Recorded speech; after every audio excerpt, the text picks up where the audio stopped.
How to make a light switch in Recroom. First search up, point light.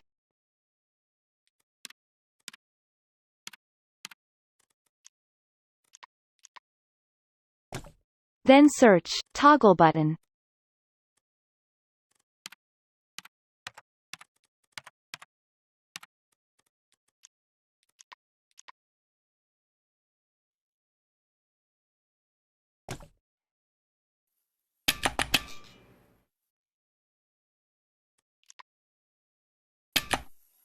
Place the toggle button first, and wire the pressed to turn on.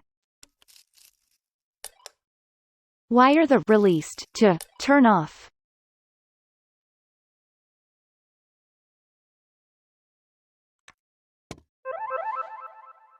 And boom! There you have it. A light switch.